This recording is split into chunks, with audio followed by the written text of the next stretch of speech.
All right, Bigfoot Society, let's try something new I've never done before. And yes, my glasses are going to show blue because they are special computer glasses. So let's get that out of the way. If you want to talk about it in the comments, go right ahead, say, hey, nice blue glasses. But what we've never done on this channel is I've never gone ahead and shared some of the comments I get for my YouTube videos, and they are pretty wild. There's a lot of stories that never get on the podcast because never make the connection, or people never get back to me when I'm like, hey, you should reach out to me at my email, bigfootsociety@gmail.com. So I would want to go ahead and share some of these great comments with you. Maybe it'll spark some memories that you can share, that you can email me, or you can put in the comments of this video, and we'll see what happens. All right, first set of comments comes from episode 255, story from John Burton, gentleman from Alabama, and he was talking about a hunter that met an untimely demise at the bottom of his hunting stand. I believe he was torn apart at the joints. There's been quite a few views on this video. People really enjoyed the stories from John, so thank you so much for coming on. If you've got more info about that story of the hunter that was found torn apart, please put that in the comments. But let's share some comments that I thought were pretty interesting. First one comes from user David Robinson 5365. It says, I was welding for a logging company in 1970 in a wilderness area not too far from Cougar, Washington. Well, my helper and I were caught up with our work, so the cook wanted us to catch some salmon for dinner. The salmon were running, and while we were fishing, birds singing, and all of a sudden, everything got quiet. I heard something kind of behind me, and Lord have mercy, my helper was running 90 miles per hour straight up the mountain, and I hollered at him, or I guess that would be I hollered at him, but I guess he never heard me. It just kept running. Then I turned around, and I saw something jump from rock to rock across that river. It looked like a humpback hairy man, about 7 feet tall. Don't know why I didn't run, but it was going away from me across the river. So I caught 3 salmon and got back to camp. My helper quit the next day. Never heard from him again. That's pretty wild. One of the favorite time periods of Bigfoot stories that I personally like are the 1970s. They are wild. If I have a person that says I had an encounter in the 1970s to do with Bigfoot, doesn't matter where it is, could be Iowa, could be Washington, Oregon, it is going to be one crazy trip. And thank you, user David Robinson 5365, for sharing that encounter. If you have something from Cougar, Washington, or that area, go ahead, put it in the comments, or you can contact me at bigfootsociety@gmail.com. Here's another comment from user Susie Da IX6PV. My sister and a friend saw one out of her kitchen window in Central Texas. It sat at her fence line and stared at her house for more than half an hour. She lives about 7 miles from Fort Parker State Park. Can you imagine? You are just seeing the creature stare at your house for more than half an hour. User Susie Da IX6PV, I would love to talk to that individual. Please reach out to me, bigfootsociety@gmail.com. You know the drill. Love to hear more about this and interview this individual. Let's continue. There's a few nice comments that I want to shout out along the way, so let's read a few of those as well. User SMA1Mommy says, new sub here and wanted to thank everyone who shares. Only together can we figure this out and reveal the truth. Also, thank you to Bigfoot Society for uploading and sharing our truths. Blessings and safety to all. Absolutely. The main goal of the platform is for me to be able to interview people that have had encounters so that I can help them get that off their chest. They can go on with their lives and share it with the rest of you so that you can hopefully figure out what happened to you as well, and maybe remember some memories that have been pushed down deep because of what happened. Also, user Simon Johnson 6581 says, I think between you and Sasquatch Chronicles and Steve Isdall, we are really able to get a comprehensive view on the subject matter. Keep up the good work, guys. Thank you so much. Again, just like the other guys, if you would want to send in your story so that we can chat or so that I can share on the channel, please contact me at bigfootsociety@gmail.com. That's the best way to get in touch with me, and then we can go from there. If you are going to send in your story, please let me know if you want it to be anonymous, what name you want me to use, and if I'm allowed to use it. Just say, hey, Bigfoot Society, you're allowed to use this.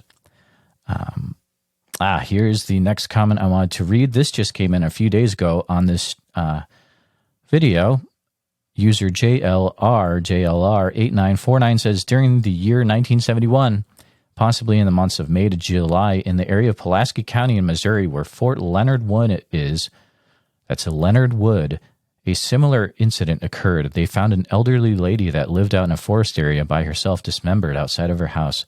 I heard this incident on the television evening news. They claimed it must have been a bear, but I don't think there were any bears in Missouri at that time. Also, a bear would maul and eat you, not dismember your hands and legs from your body. You need hands to do this. I've tried to get info on this incident, but can't find anything. If someone knows about this incident, please share it with me and the rest of the people here. I appreciate your help. And that goes for me too. If you know more about this situation, perhaps you have very close knowledge of what happened, or you remember the television reporting, please reach out, bigfootsociety@gmail.com. I'll probably say that 100 times in this video, but hey, that's how you're going to remember. So I would love to hear more about this incident.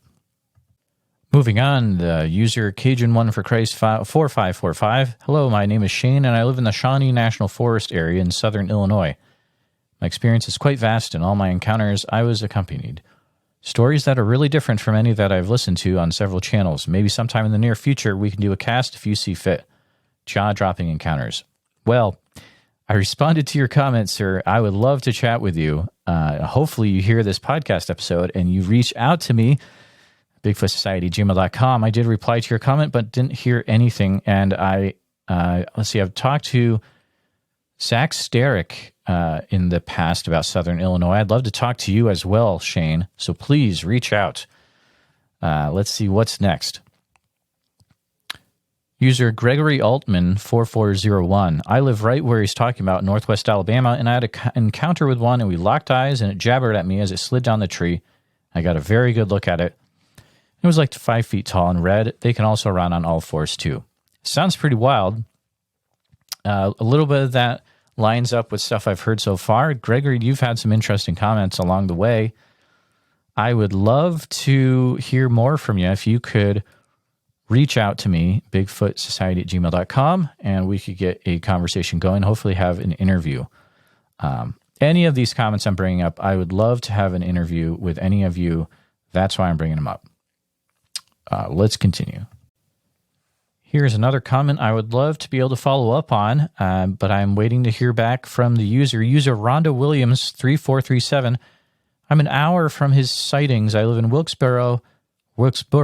Let me know in the comments which one it is. I don't know. I'm from Iowa. North Carolina had a close-up encounter with one. Also, I've talked to like 3 to 4 more people with encounters up here in Orbs, too. I'm going to go tomorrow and investigate an encounter a lady and her brother had. Well, Rhonda, I would love to be able to talk to you. Please reach out. You know how. User Gma729 says, great stories, very compelling, subscribed. Oh, yeah. If you're loving stories like this, make sure you're subscribed and hit the bell icon if you're on YouTube so you don't miss any of this. Here's a really interesting comment. User Serpent6710. Whittier is over by Cherokee, North Carolina, the Qualla boundary, right around 90 miles from here up the Dragon past Fontana. Indeed, we do have booger activity here in East Tennessee. Lots of history of it here. And there's a few interesting replies to this as well. I know a guy saw 3 of them in his backyard a few miles from here in Friendsville. I saw something fishing in Tremont back in 97. Reported that to GCBRO well over a decade ago. Lots of stories from these mountains, Booger Central. And another user jumps in User DynaStory6394, hearing from that user again. I heard screams outside our cabin in Whittier and saw footprints in the moss. They are there. And when I went back, rent the cabin again, it's no longer available. I later saw it once on a different realty company, but haven't been able to find it since. I would go back. So, Booger Central, Eastern Tennessee. We already know that from what we've heard on this show, from the different interviews. Now I want to hear all the things that you've heard in Eastern Tennessee, Cherokee, North Carolina. User Serpent6710. Please reach out to me, bigfootsociety@gmail.com. I think you have some great stories, and I would love to hear more. Let's move on to another episode. Our soon-to-be most viewed episode across the board, episode 295, a 4-year standoff with Sasquatch in Rainier, Oregon. I'll call out the elephant in the room that's called out every other comment. Yes, this gentleman, Wade, was also on Sasquatch Chronicles. So you can check out that version of the interview as well. I even have it linked for you because I like to play nice with other Bigfoot podcasts. We can all help each other out. But this conversation with Wade was just incredible. And it is a developing story, I'll tell you that much. Every other comment is, where are the pictures, where are the videos, where are the pictures, and where are the pictures? And to that, all I can say is stay tuned. Things might develop. That's quite the pun there, isn't it? Just stay tuned. Also, I can't say anymore. But there could be more developments to the story from different viewpoints. We will see. Cross your fingers, Bigfoot Society. Let's continue. There's some really interesting comments that have come in so far on this video. This first one, I am going to edit a little bit so that it doesn't set off any algorithms across my platforms, just because I don't feel like getting messed up on certain platforms. So let's start chatting. User Bear de Fruits. My mom lives in Rainier, Oregon. A couple years ago, we went to Beaver Falls. On the way there, we stopped to hike up an old logging trail. Let me rewind for a second. Most locals around Rainier and Klatskinny don't go up to this area. One lady said back in the 70s or 80s, a sheriff came to their church and said, if you want to see demons being conjured and people levitating, go to Beaver Falls between Rainier and Klatskinny, Oregon. Let me know in the comments if I'm saying that town name right. He said, the devil is real and he lives in your backyard. Now, what are you going to do about it? Obviously, these people didn't know their authority in Christ. After this, I did some research. Decades prior, an old woman went missing from her home on Beaver Falls Road. Nothing too off, but she had mentioned something about Bigfoot before she disappeared. And shortly after, an elderly man who lived nearby said a Bigfoot had been harassing his dogs. Then, he and his dogs went missing. They found his head in a tree. I don't know if that's the dog's head or the gentleman's head. Either way, that's bad news. A few months prior, we had gone shooting in the area.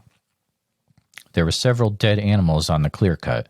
A chicken with its head missing, a pig and a dog. Why would they waste all that meat? I thought. Something was definitely off. Now back to our day trip to the beautiful falls. As we walked up the overgrown road, we all smelled a stench worse than death. We looked 5 feet off the trail and saw something I will never comprehend. At first glance, I thought it was a dead bear. It had to be 9 to 10 feet tall, covered with thick wire-like hair. It had enormous fangs and a dog-like nose. Its feet were long and more human-like than a bear paw. The beast had wounds and had bled before its demise. My mom said it had to be a wolf of some sort. My daughter said it looked more like a lion, and I was stuck on a man, or a wolf, or a bear. The smell was overwhelming, and it brought an impending doom feeling. There's something in those woods.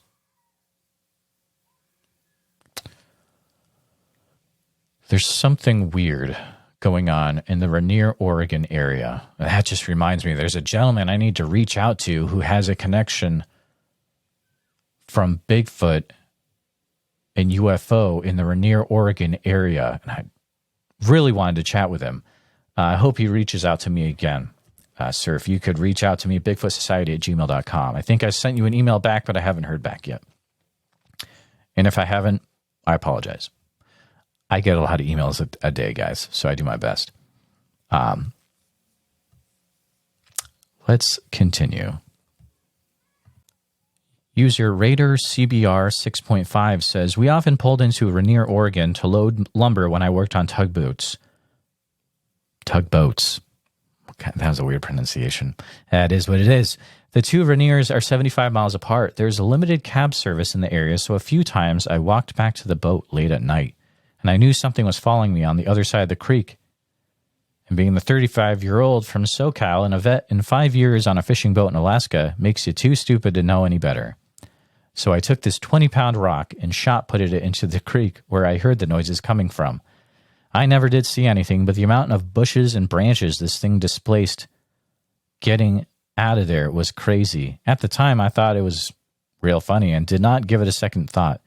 Years later, after diving down the Bigfoot rabbit hole looking for answers to the various incidents that had happened to me, I came to the conclusion that I was one lucky and dumb SOB. Even after seeing a Sasquatch a few years later, I still said, horse poop. I'm trying to, kind of censor this as I go along. Family friendly-ish? I don't know. We'll see. After it dawned on me that these things are real, I started thinking about the various things I'd encountered that I could not explain. And after I threw that big rock into the creek and the thing took off the ground cover, was about 2 feet high. Like I said, I didn't see anything, but the amount of grass shrubs that this thing displaced at speed was very impressive. And last time I checked, there were not any 800-pound alligators along the Columbia River. Very true. I hadn't heard of any either. This is the only thing I can think of with a low enough height to not be seen and to cause all that damage. Could be a Sasquatch doing the Spider or G.I. Joe speed crawl. Okay, so that's a weird story. It's one of those where it's like, yeah, it could be Bigfoot, but if it's not, I don't know what it is. So it makes you think. But it's the end of that story that reminds me of something. Listeners, if you've had a close-up encounter with a Bigfoot when it's doing a spider crawl, I've always wanted to talk to someone who has had one of those encounters and just really be able to chat with them. I think that would be awesome. If you could give me an email, bigfootsociety@gmail.com, and put in the subject line, spider crawl Bigfoot. Let's make it happen. I would love to chat with you. Here's a fun chat. Here's a fun comment. Canuck Chris 5733 says, thank you for sharing your story. So exceptional not to have interruptions by the host with dumb questions. Okay, so here's the thing. Let's chat about this for a few minutes. If you listen to old Bigfoot Society interviews, I used to just shoot my mouth off. And I used to ask the just questions. Oh, man, I listen to old episodes. You can listen to old episodes on Wednesday because I re-release them. And the thing I learned, the best advice I ever learned, well, there's two pieces of advice I'll share. First piece of advice is from Shannon LeGros from Into the Fray podcast is you just need, well, I'll just say it the way I heard it.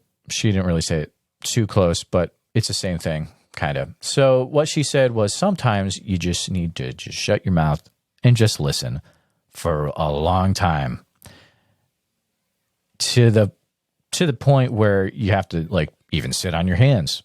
And there are some times when I'm in an interview and I will be making notes like crazy and I'll ask the question later, but I just let the person talk and talk and talk for 40, 50 minutes because probably they've never been allowed to just share their story for 40, 50 minutes ago, 40, 50 minutes, and just let the truth come out.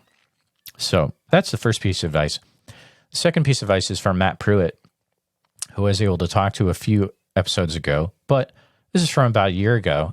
And his advice to me, because we were talking about, what kind of episodes to do. And his advice was to the effect of talk to the people that you want to talk to about the things that you want to talk to. And that's why I do interviews where I talk to people about their Bigfoot encounters. And it seems to be working. From the comments I get, people seem to enjoy it. So let's continue with another interesting comment here.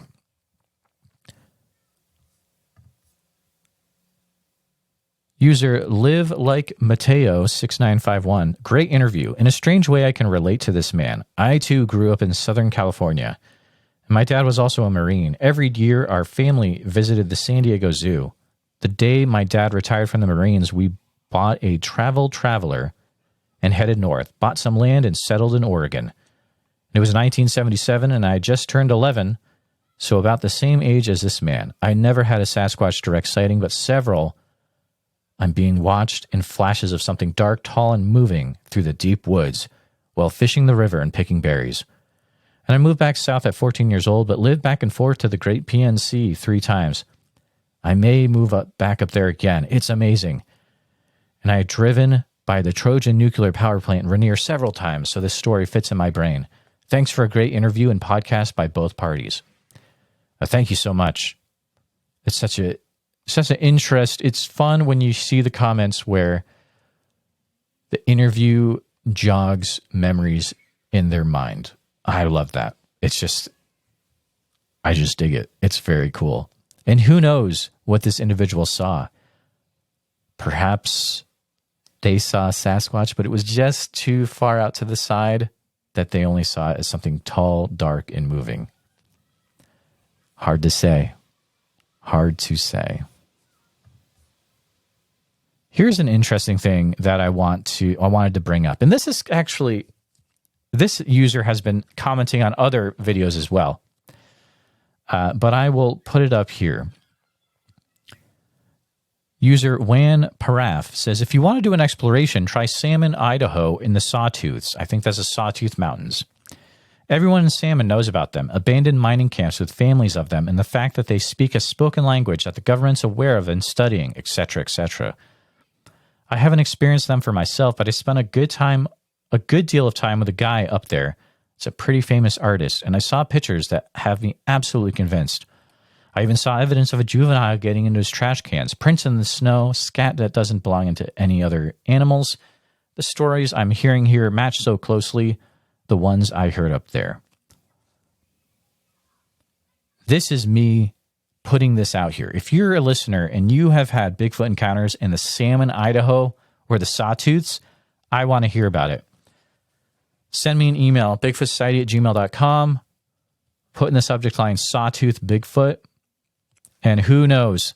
The thing about this podcast is I put out episodes every day, and there are almost storylines that have come out from this. For example, guys, Southern New Jersey has some wild Bigfoot things going on that people, I guess, have never talked about.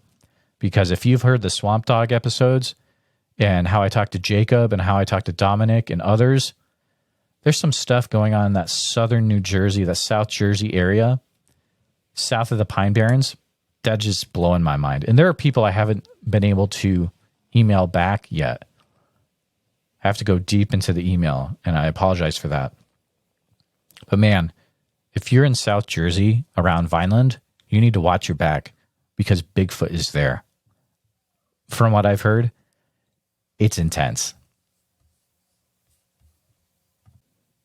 Speaking of New Jersey, let's head over to the first Swamp Dog episode number 2. Wow. Episode number 298, Abandoned Airport Showdown. This has some really interesting. There we go. Interesting comments on here. Let's shout out a few of them. User Tracy Stanley 3554. My brother-in-law, who never believed in Sasquatch before this, had an encounter while fishing in the Hoosier National Forest this week. He's an avid outdoorsman, both a hunter and fisherman, and he said something came barreling down a hill and into the water. when it let out a loud grunt. It scared him so bad he pulled out his firearm. My sister asked him what he thought it could be, to which he replied, a Bigfoot, because he's never heard anything like that before. That is intense. I would love to talk to that brother-in-law, Tracy Stanley 3554. If you could have him contact me, bigfootsociety@gmail.com. Hoosier National Forest, is that in Indiana? It sounds like an Indiana thing. Let me know in the comments. And then we had, oh yeah, it totally is, because Aaron, user Sharon Rose 1226 says, this is the second Sasquatch experience I've heard about in the Hoosier National Forest. I've lived in Indiana most of my life. Very scary to see that they are here. I've also heard of an experience near Greentown. It's east of Kokomo. Also another one on the Wabash River near Vincennes. I know I mispronounced that. Oh, and another one not far from Jeffersonville. Oh, I also remember hearing about one somewhere between Santa Claus and Evansville. I guess they are here. And that's the thing. I'm actually trying to find anyone who has interactions or encounters with a Bigfoot from Indiana. If you fit the bill, you've seen a Bigfoot face-to-face, you've had a wild encounter in Indiana, please contact me, bigfootsociety@gmail.com, and put Indiana Bigfoot in the subject line. Excuse me. Here's another interesting comment from user Adler Armory. Swamp Dog, my own encounter was during fall, late 1970s, along the Maurice River in Cumberland County. My brother and his friend built a lean-to by a marsh branch of the Maurice. They were hunting ducks and rabbits, fishing, trapping muskrat and raccoon. So there was a constant awful pile dumped just outside of the camp. It flanked us for about 100 yards, got in front of us. We stopped because we saw something huge and dark swing back and forth through the briar vines and laurel. It didn't do the Patty equivalent of the Heisman Trophy pose in the open. So I read that as it did not do that. My brother's friend threw a piece of wood at it. It roared, broke a tree down. We went to run. I tripped on a tree root. My brother tripped over me, but recovered. I was the slowest and last one, which you know you're in trouble when you're the slowest and last one. That's how the joke goes. Like, I just have to be faster than the slowest guy, right? But anyways, the last one, I just knew it was going to get me from behind, but even chunky me got out of the woods. I'm glad you got out of there. I had nightmares for months. I wouldn't go back there until the following spring. Whew. That is a wild encounter. Adler Armory 8382, please reach out to me. I'd love to chat with you. I don't think you have. I know I put a comment in there to reach out to me, bigfootsociety@gmail.com. I would love to talk to this individual. User Dana Sherman 2295 says, I seen 3 Sasquatch in Maine and 1 in Massachusetts. Once you pass Old Town, Maine, you'll see moose on Interstate 95. I can confirm that as a prior New Englander. You will see them on the side of the road at dusk. So which facility in Maine did you go to for Poland Springs water for your back haul? Just curious.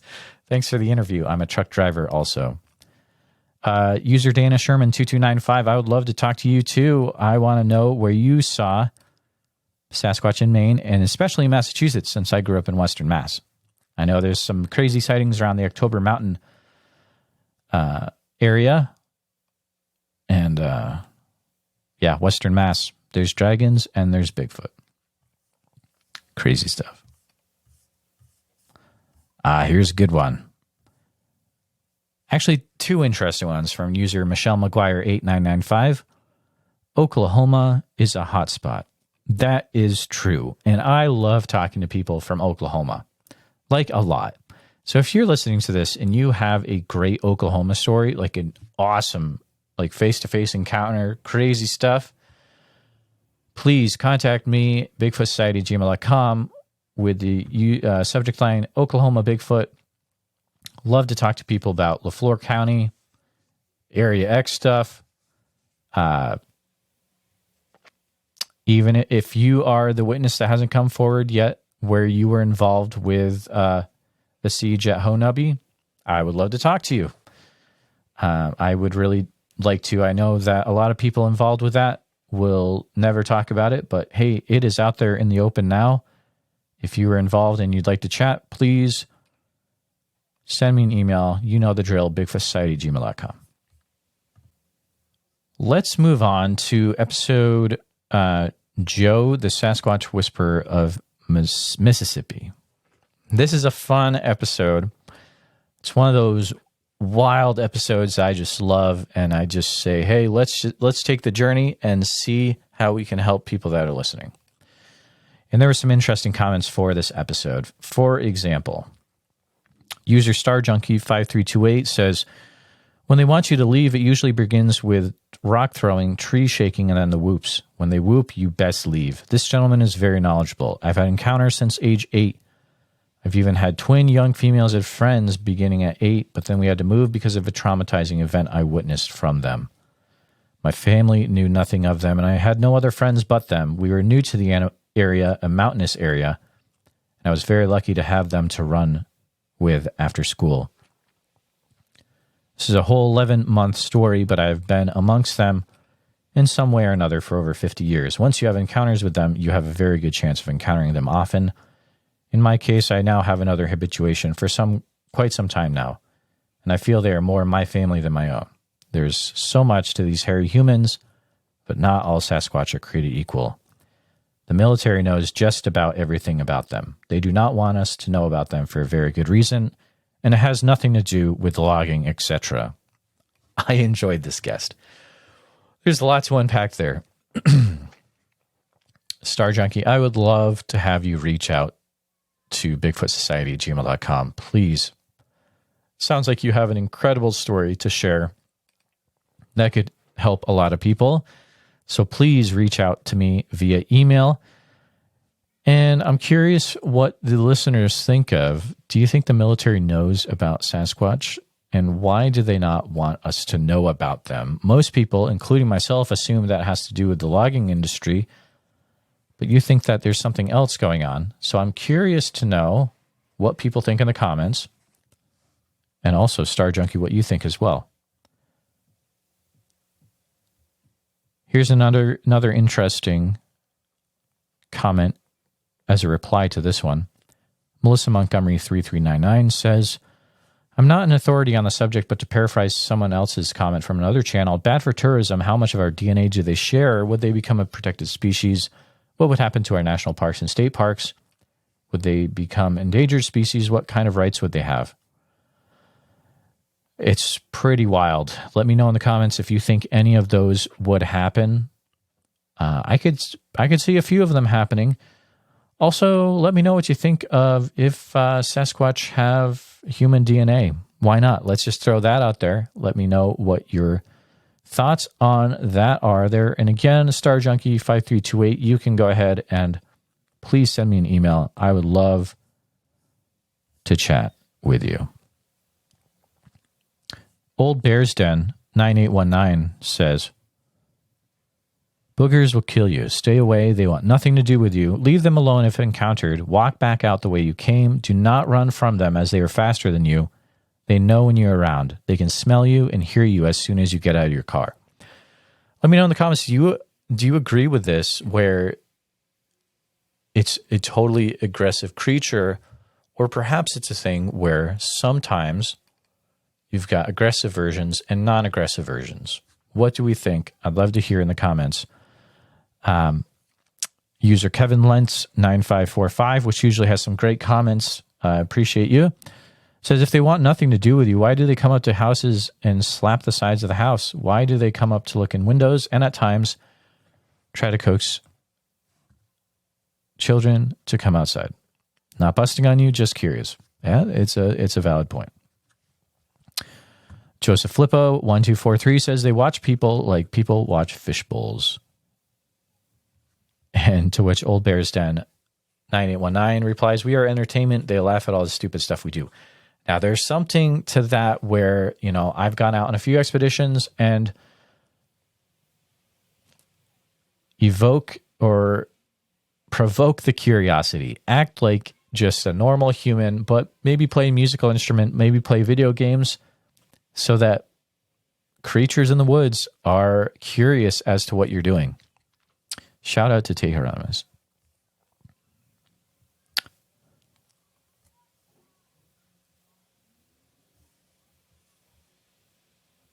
Here's another one. Richard Reed 2285 says, Joe, what part of Mississippi? I live in Mississippi. I've seen a booger and have had several experiences. Richard Reed 2285, I would love to hear from you what those experiences are. Please reach out to me. You know the drill. Such a fun episode. A lot of people enjoyed this episode. Again, if you haven't heard Joe, the Sasquatch Whisperer of Mississippi, go ahead, check it out, and check out all these episodes. They are all super fun. I always have fun interviewing the people that I bring on. All right, this is from the episode where I talked to Mr. Harley Owens from Eastern Tennessee. We talk about an encounter he had near an old sawmill near Pound, Virginia, near the Kentucky border. We also talk about devil monkeys. It's a fun one. It's titled, Did He See Sasquatch or Something More Sinister? But there are some interesting comments on this one, at least one. So here we go. User Adam Rogers 2377.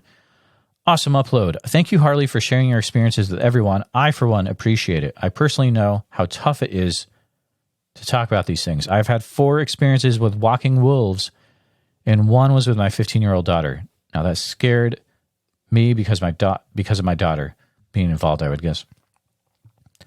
Between myself and my girlfriend, we have taught her self-defense and how to properly move and shoot.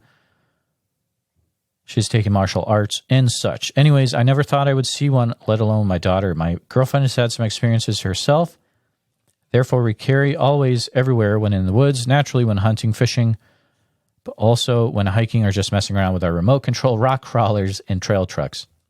Also, we've always told my daughter to tell us anything she sees or feels, to never ever be scared to tell one of us. That's good advice. To me, it sounds like a walking wolf howl. He's talking about the audio that's been played in this video, in this interview, which is some interesting audio. But to me, it sounds like a walking wolf howl, but I also know how Sasquatch can keep all sorts of sounds and such.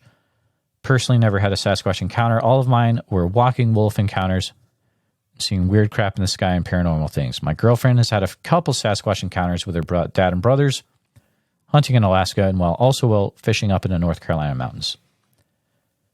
She's also had paranormal things happen. My daughter has had a few sightings of weird things in the sky. Rod-looking crafts that go from a dead stop to out of sight in seconds, plus her and I have had 2 sightings of a silver-looking round craft that was hovering and then making strange movements in the sky. Then poof, gone. No sound at all. It looked like it was sucked up into the sky. There's more to this comment, but anyways, another huge thank you, Jeremiah, and another huge thank you to Harley. Hope everyone has a wonderful day and y'all stay safe. There's a lot there, but there's some cool things to bring up from it. Adam, I'd love to talk to you more. If you could send me an email at bigfootsociety@gmail.com. Curious to hear about the walking wolves and about Sasquatch encounters that you mentioned as well. If you're a listener and you've had a very interesting dogman encounter or things of that nature, walking wolves, feel free to reach out to me. I might like to share a few of those if we can get some that, and send whatever is happened to you. You can email me, bigfootsociety@gmail.com. Put Dogman in the subject line. I'd love to hear what happened to you, and maybe we can work through it through an interview if it works out, help you work through some things. But I think that would also be helpful to the listeners to talk about any Dogman encounters as well. Also, I've shouted this out a few times, but Cryptids of the Corn podcast has an amazing podcast about North American hyenas, especially in Kentucky. If I have any listeners that have had hyena sightings, I would really love to hear from you about that and even talk to you. If you could send me an email at bigfootsociety@gmail.com with subject line hyenas in the subject line. That would be fantastic. I would love to have a hyena encounter interview. That would be just great. Here's another fun one. I'll give this gentleman a shout out through this comment, and I still would like to talk to this gentleman. Our schedules have not worked out yet, but user Harold Denton 6031. My friend Matthew Delph runs MECRO, a cryptid resource organization out of Ewing, Virginia, which is not far from Pound, Virginia. He had a guy last year tell him about having seen two big white-colored Bigfoots walking on mountainside in the Jonesville and Dryden, Virginia area while driving on a main highway. Folks also call him oftentimes telling about dogman activity they have often encountered on their properties in Lee County, Virginia. I've been talking back and forth with Matthew. It's been a while, but I still would like to talk to you, sir. I'll try to circle back in the comments or in the emails, messages. User Shable1436. A guy sent me a picture of a Sasquatch walking beside railroad tracks in Pound, Virginia, way back when I was researching and investigating my area in 50 to 75 mile radius. Would love to hear more than that. You're welcome to send the picture to user Shable1436. Please feel free to reach out. Another fan favorite episode. It was 30 Years of Bigfoot Stories with Rick Rasmer, part 2. For some reason, people really liked part 2. They liked part 1 too. Both are good. But there's been some interesting comments on here. And the episode itself is really fun because Rick just has, over the years, captured these really interesting anecdotal reports from friends, family, and it leads to a lot of really interesting talking points. So let's dig into the comments for here because there's a few good ones.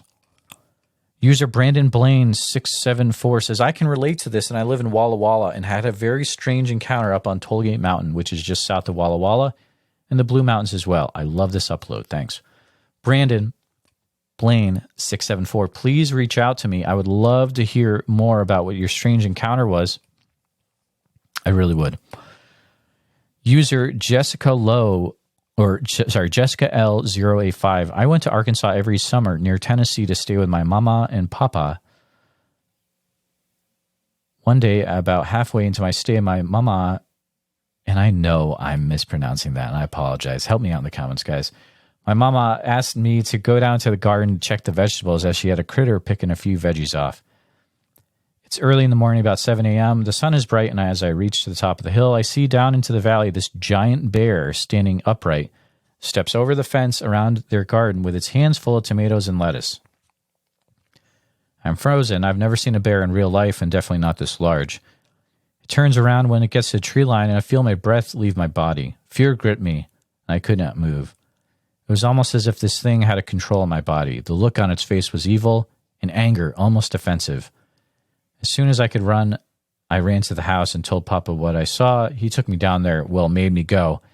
And I wanted to go back to Wichita and never come back again. We got down there, and my Papa stands at the fence, which came up mid-chest height, and says, "You're telling me this bear thing stepped over my fence." It was clear he did not believe me.